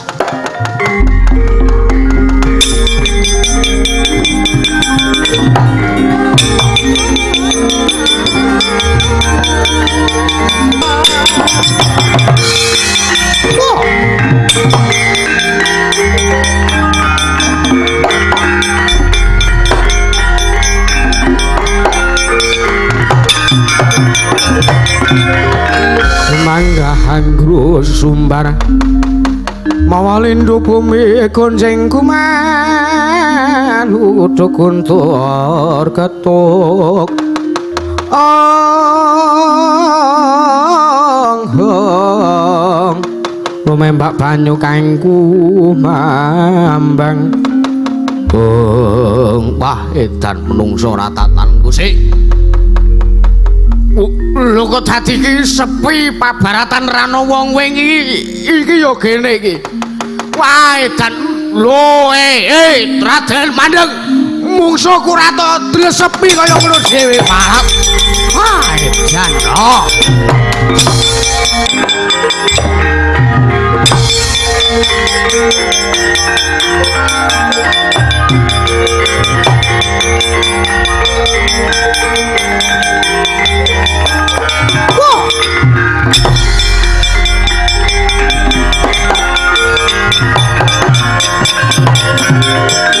Setyaki tinunggul gatanira garwa kang tuwa mandang. Setyaniku garwanira garwanira.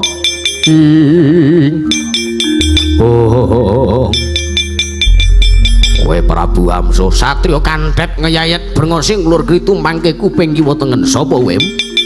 Takon karo aku Senopati Indrawati. Satring garba ruci Raden Arya Setyaki. Setyaki ya dasar para nyata. Wah nek ngono kuwi adine sing muring-muring kae mau. Ya.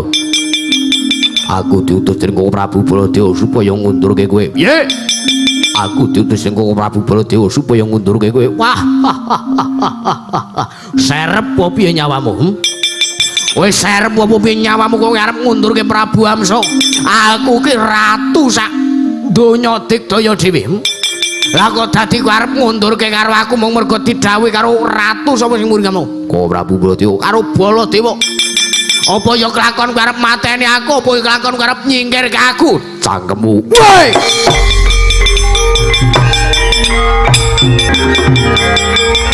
Oh. Bos. Oi, canda. Hei. Oi. Ya, modar kowe ra. Oh ya. Oh ya. Oh ya, sandes puter karo. Hei.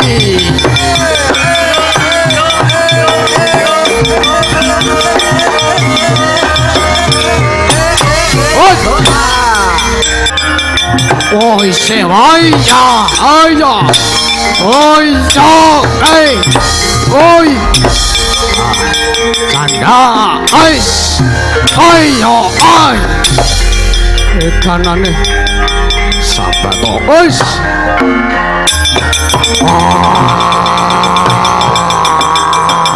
ya, kita, Ayo amuk Suramrata Jayamrata panjen padha-padha. Hei.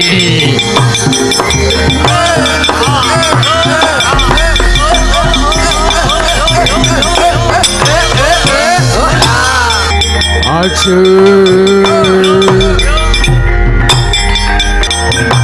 Oh.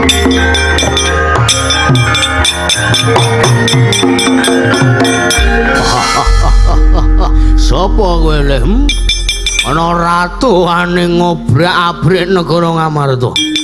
Saenek wong mbok cokot ngletak kabeh kok getak kontal. Ayo.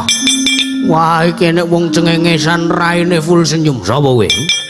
Patih Mandura Patih Praguta ya dasar Puranyata. Apa kowe sing aran Prabu Hamsa? Ya dasar Puranyata. Aku karan Prabu Hamsa. Ayo, endi ratu Gustimu Prabu Bala tak blengketi. Tak diadeni tumbal bekakon negaraku. Langkana bathange Patih Praguta. Apa ya bakal kelakon kowe iso ngisas janggane Patih Praguta? Ah, modar kowe. Wah.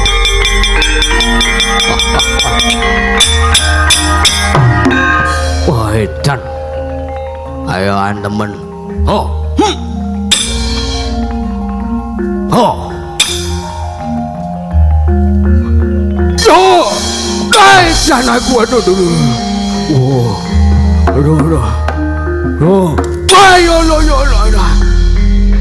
Hey.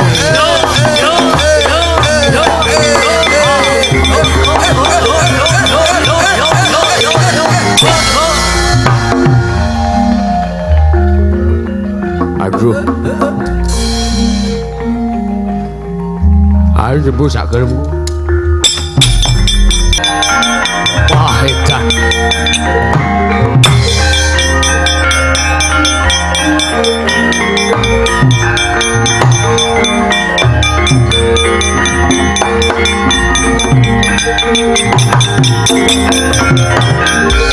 Menungso ora tatanan. Ora nganggo tatanan mung ngantem sak geleme dhewe. Cetha kowe udu satriya Pregutaya. Apa dikira aku mung tekan semene kadigdayanku tanpa ana pusakaku? Panah Kyai Candramawa. Kucing sobo kuburan. Ora nglumpruk tanpa ora panas awakmu aja diundang Prabu Hamsa Warat menungso ora tatanan kowe.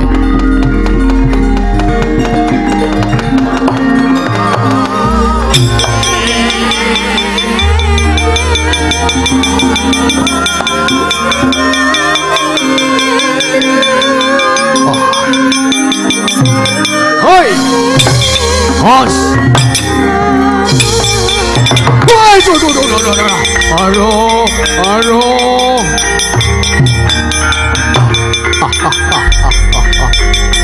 Hoi. Hoi.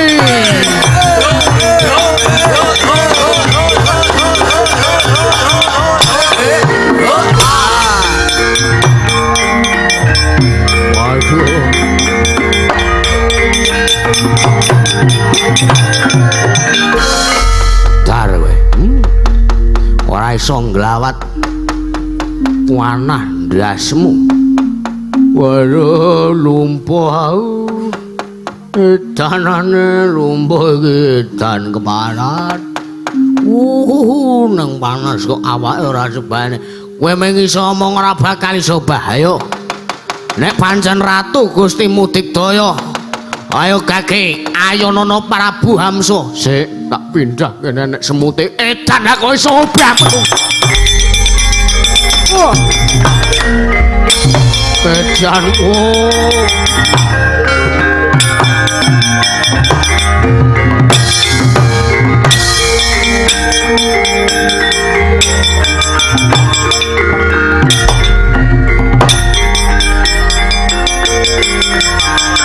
Waduh.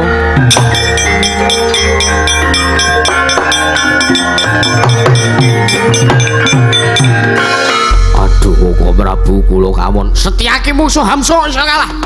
Sekawit kula majeng mangsa Prabu Hamsa. Jebul timunipun tandangipun rusuh. Rusuh piye? Prabu Hamsa mboten kinaken kekuatan kegiatan atos sing balung ulting kulit ning nanging agem mawa wisa kula dipun cokot nglumpruk tanpa daya awak kula panas kabeh tumrap kula dipun getak kontal jawah wonten ing mriki nggih nek kula dipanasi ra kula arep mleset ning marai panas kowe panah karepmu ra karepmu to waduh bolak-balik aku ngomong ora ngurusi diapurmu kuwi kula patih mandro es kae bola di ora butuh patih apa wak tandangi dhewe waduh aduh mbok wedok pulang kampung mbok wedok aku ora dibutuhke ning Mandura kula kawon jur saiki piye kula semanggaken dumateng paduka Kanjeng Koko Prabu Bolo ingkang badhe marantasi wah iblis anak Prabu Hamsa kowe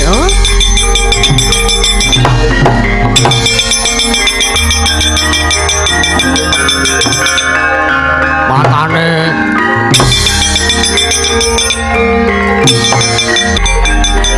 wah iki menungsane halus maning jadalan seketaning pono iblis lanat menungso ratatanan wani nyokot adiku Setyaki wak cokot nglumpruk tanpa tata getak kontal karepmu piye hei Prabu Hamsa kowe iki ning tanah Jawa perang nganggo hukum nganggo pranatur nyokot sagelmu dhewe nganggo adigdayan kadigdayan yo kena niku tak atos sing balung uting kulit lah kowe nyokot sagelmu dhewe cangkemmu iki tanggo ngopo wah kok galak timun iki Dan ayo pancen aku pancen tak jarak supaya kowe enggal metu kowe bakal blengket ye kowe bakal tak blengket dadekke tumbal iki karaku ayo aku nata mandur Prabu Baladewa saiki ora sandateng nganggo pawadan negaramu ketaman pagebluk ora sandateng nganggo pawadan aku bakal tunggu tumbal wis turut kake aku ki ratu ora tau mampu nantang kok sitok-sitok aku mung trimo ditantang ratu diapurmu kaya ngono kuwi ayo nek pancen kowe ora nrimake aku arep mblengket kowe marata gage sirnakno aku piye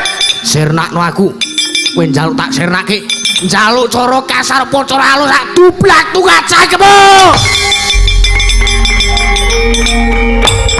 waduh oh jan kowe waduh oi jan penungso ratatan hei aja mlayu oi ya cadak jar wot jaro kowe mratu kaya ngene kok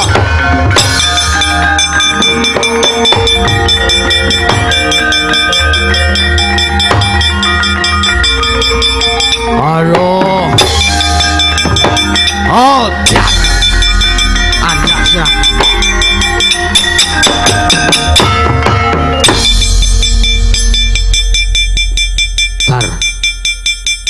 mati ya kok ratu kok manuk gue kaya ngono kok opene ngreget-ngregeti keraton Ngamarta senengane kok ora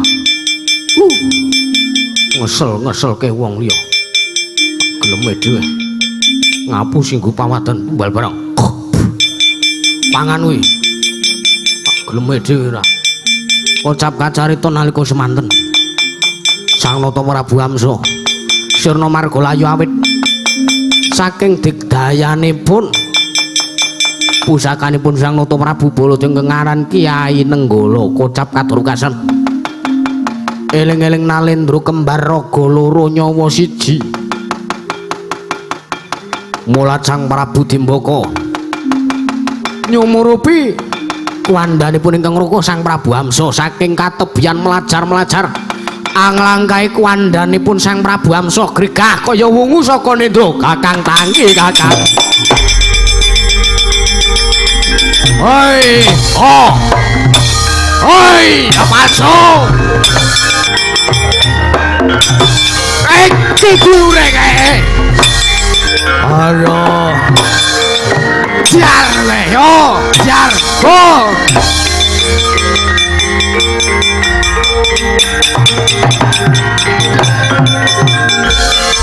edan dulure sajake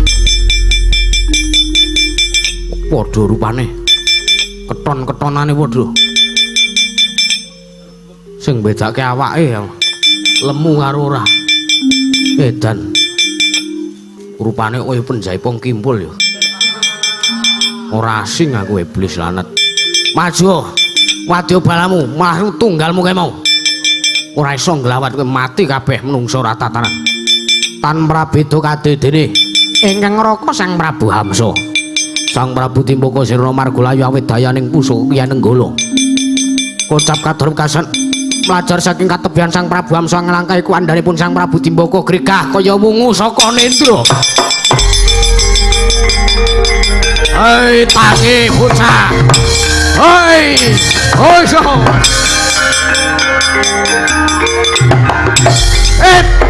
Urip meneh.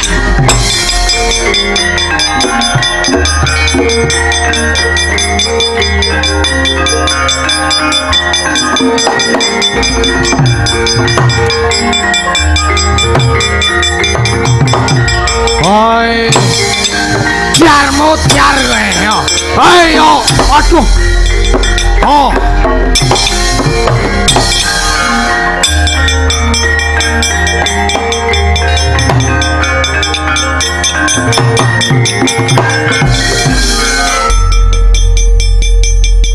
Kok iso urip meneh iki? Edan apa nganggo baterai ya menungso iki. Urip-urip meneh. Apa kae mau kleguk-kleguk? Nek ngombe nganggo tatanan. Nggih, sinuwun nggih. Kula menika mboten wonten niatan nyuwarakaken anggen kula ngunjuk anggen kula ngombe kok malah sik ngendang niku saja sentimen kalih kula. Ya. Ora apa-apa tak omong dhewe, kae balaku sing ndang. Nggih. Ora gelem manuk pathake ndas. Nggih, matur sembah ngono. Ya. Senengane sak geleme dhewe ora. Wis urip meneh iki. Edan. Iso wae sana. Lakon ning kowe. Sampun kaping pindho Sang Prabu Hamsa Sirna Margalayu awit saking dayaning Kyai Nenggala. Kaget katuru kasampula saking katebian Sang Prabu Timbaka. Kakang kangge Kang. Hei, oh. Hoi. Hus. Oh. Bajigur urip meneh. Iki yo urip meneh.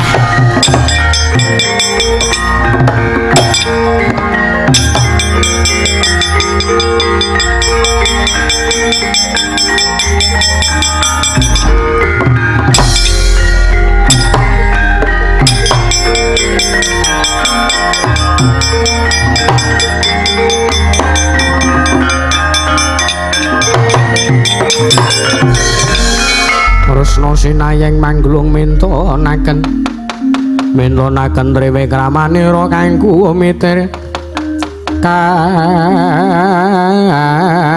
mitraning asta. Oh. Pargudara, apa? Jroning pasewakan mau ngrasani apa karo Prabu Baladewa? Ora ngrasani apa-apa. Malah aku rungka berar matur. Nek Baladewa kakangku wis ngrebut mungsuku. Lah ya aku dhewe ya ngerti. Ana kok Prabu Baladewa ki ora duweni wewenang arep ngundurke Prabu Hamsa kok. Mergo sing nantang Hamsa ki kowe sing dhisik dhewe ra trima karo Hamsa, karo ature Hamsa ki mung si Adi Werkudara. Yo. Kok malah kok Prabu Baladewa krungu, aku ora tak blengket nata mandura tak dadeke tumbal malah dlang tak none nang malah nglarak ratu kae mau to. Ha iya. Kowe trima ora nek mungsuhmu direbut koyo ngene? Ora trima. Yo nek ora trima arep piye? Jane ora trima ya arep tak rebut nek piye meneh aku trima kalah. Wong waras luwih becik ngalah. Lho kowe kok omong ngono ki piye to? Baladewa nek wis nesu kaya ngono kae. Wah, ora sudi nrenggalangi. Aujak omongan wis le nyauri wis ora ngepenake ati. Ya pancen selagane Koko Prabu kaya ngono kae. Kowe kudune ya nrimo to Si Adhika. Nek Hamsa bali ning tanganmu terus guru kowe sing iso mateni piye? Ya syukur. Nek to ora ya wis aku arep njaluk sik to. Aku ngerti janjane kowe iki pengen perang. Ya ora? Wah, Ora apa. Kowe ki senengane kok ora. Ngerti to, ki atimu ki deg-deg ha kuwi. Kowe pengen perang janjane iki. Sing ngomong sapa wis to. Nak tek menehi gawean kowe tak kon mateni Hamsa Dimbaka gelem apa ora? Wah. Mergane kok Prabu Baladewa kowe wis ora ngerti. Siji pisan ora ngerti nek Hamsa ki utusane Jarasandha. Angka loro kok Prabu Baladewa ora pirsa nek Prabu Hamsa kuwi duweni tunggal. Yo, duwe kembaran jenenge Prabu Dimbaka. Yo. Kae nadyan to ratu loro raga loro nanging nyawane mung siji. Mula pendak-pendak Hamsa mati dilangkahi Dimbaka, Hamsa urip meneh. Semono uga Dimbaka mati dilangkahi Hamsa, Dimbaka urip meneh. Iya. Isane le mrantasi kepiye? Kowe ngerti dhewe to? Enek-enek ratu kembar kaya ngono iki wajibe diduku mbondase. Wah, wegah pegahmu. Nadan to kae mungsuhku kae sing gawe penantang aku ning Baladewa aku gah nandangi. Wegahe ngopo? Aku wis omong Baladewa nek nesu. Sok kaya ngono kae. Wis to maju wae, wis to maju wae. Monggo ana murinane kok Prabu Baladewa sing temandang aku wis, sing nrenggalangi aku. Wah. Auka Baladewa muring-muring. Wis to santai wae. Kok nganti kok Prabu Baladewa muring-muring karo kowe engko sing nrenggalangi pun Kakang. Tenan. Iki ngopo Werkudara muni tenan? Wis iso ngapusi ora wis, ora. Sak gendagane iki ora wis, wani sumpah mbono. Kaya wong tresna, kaya wong jang-jangan. Wah. Senengmu kok sok kaya ngono kuwi, kelingan jaman nom kuwi wis. Ora usah sing-sing ngono kuwi ora senengane kok. Wis kono maju kono. Wah, aku kur wegah nek ati Baladewa muring-muring sing nandangi aku. Kowe ngapusi ora. Iya, wis to. Wong kae kakangmu kok kae mesti tok belani ora wis. Omong sing karep kae kakangku nek kleru ya tak luputke, nek bener ya tak belani kok senengane ora. Mosok wong kleru ya arep tak benerke ora ya ora mungkin.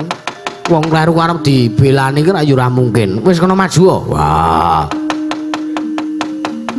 Gelem maju, gelem. Yo, saiki kok sik. Lah ngopo? Sangu weh. Kah ndak gur tangga mlipir. Ra. Sak gendagan iki ora es ora. Ndak gur tangga ning segara malah gah aku. Wah, sak maju.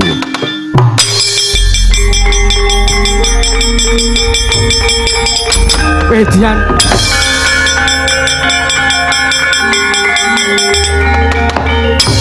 Aduh, oi, mut, jar, oi, oh, oi.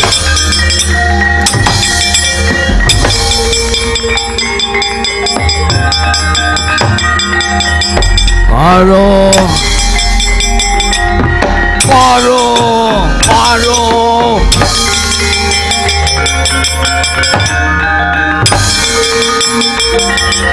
Oh, ah.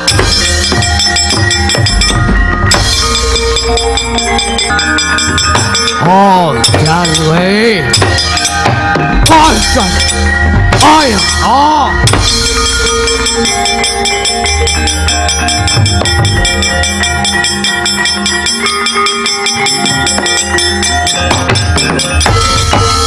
Edan aku cekel tangan dengan edan Raden aku cekel tangan kiwa.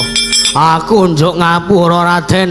Raden Werkudara aku njuk ngapura. Jono aku Raden kula nyuwun pangapunten. Bocah. Aduh. Aduh. Oh.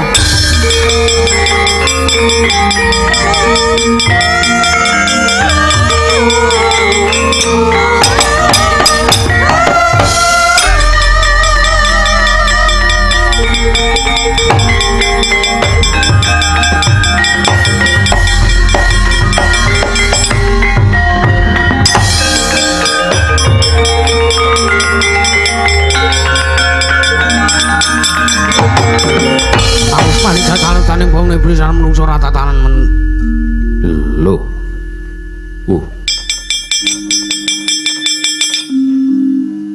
Mudat to. Lho kok mati sing mateni sapa? Aku ora rumangsa mateni. Tatu pecah ndase. Edan koyo wong kelindes truk. Wah kok iso mati ki? Oh, wedhus akeh, kan wedhus akeh. Angger entuk sangu ngono kae. Werkudara. Ora edan.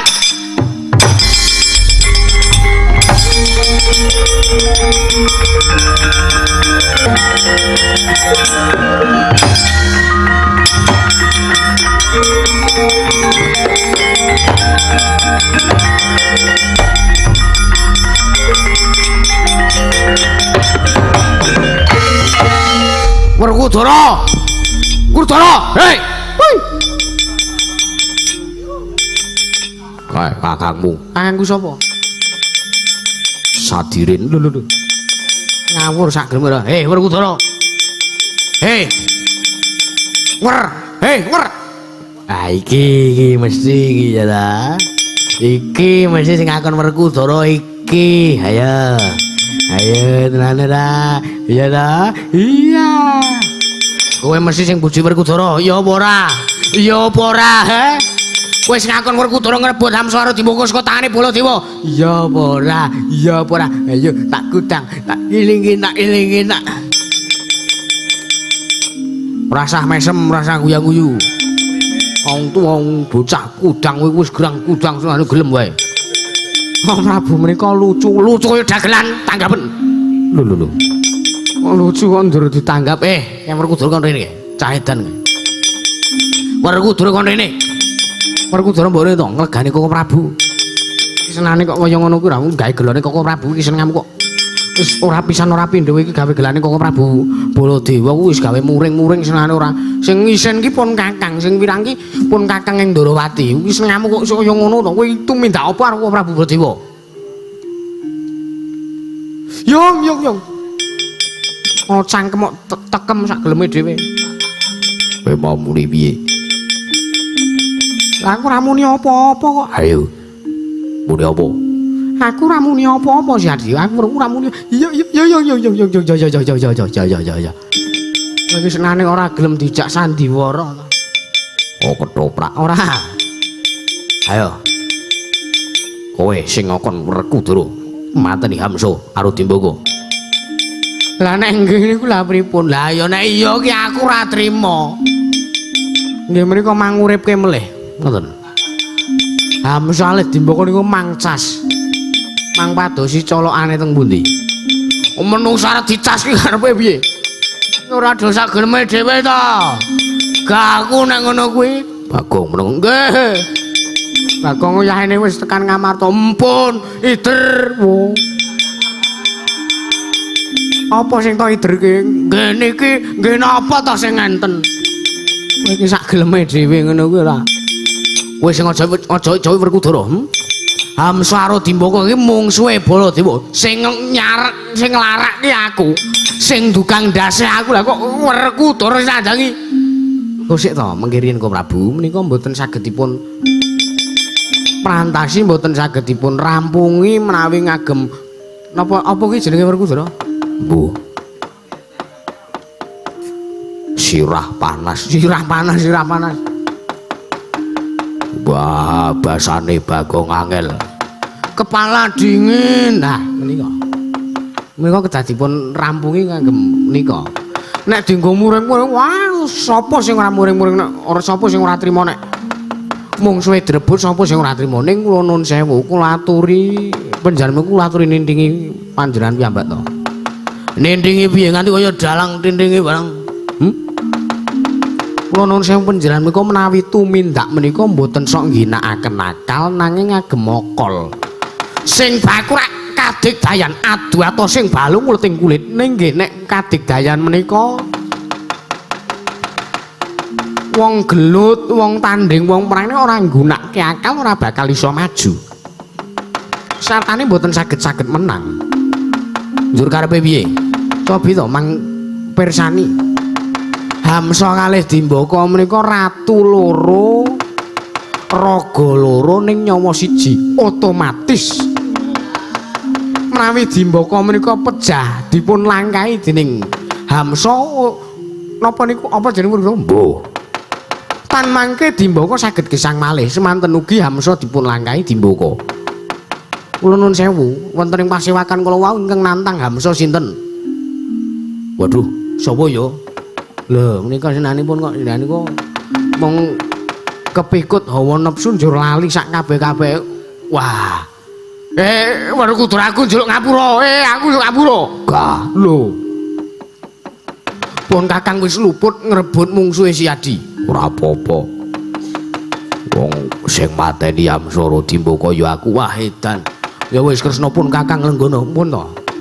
Samangke kempal kemawon manunggal kemawon ten negara Ngamarta. Ya wis sak manunggal dadi siji. Ana ngersani Yayi Prabu Muntadewa sak mangke ingkang badhe pados sesaji korban cekap ingkang rayi miwah rayi paduka pun Werkudara ya mangsa Barang Kresna sing penting kasembatan kabeh. Nggih kok Prabu.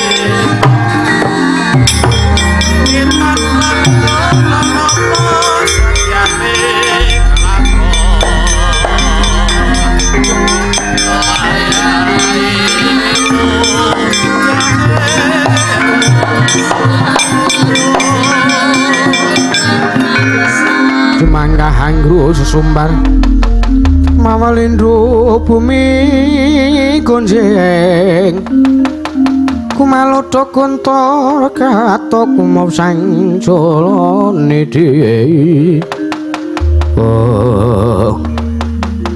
Koko Prabu wonten timbalan paduka ngawe ingkang raying Madukara Arjuna inggih wonten timbalan kahanan negara Ngamarta wis katon padhang inggih kemarengipun merga kraman sing tumapak ana negara Ngamarta ya kuwi Hamsa lan Dimbaka wis sirna margalayu ya jlamprong Hamsa lan Dimbaka wis tak pateni. Wah nek tanpa aku sing ngumba ndase Hamsa Dimbaka ora bakal iso kelakon ora gumun. Wah mboten gumun Kakang Mas kula nggih saged wis ora usah duwe cecenan gah aku mengarep ngetokke kata-kata camkan itu to mudeng pun Kakang Kisna wis ora usah sak gendagan iki wis ora usah inggih keparengipun digelak wancine tumuju negara Giribajra inggih Koko Prabu sendika dedhawuh aja lali Panakawan Semar sak anak-anake kantinen menyang negara Giribajra inggih Koko Prabu nyuwun pamit madal pasilan sumawi kula dherekaken yo Yayi Arjuna sing prayitna ngati-ati.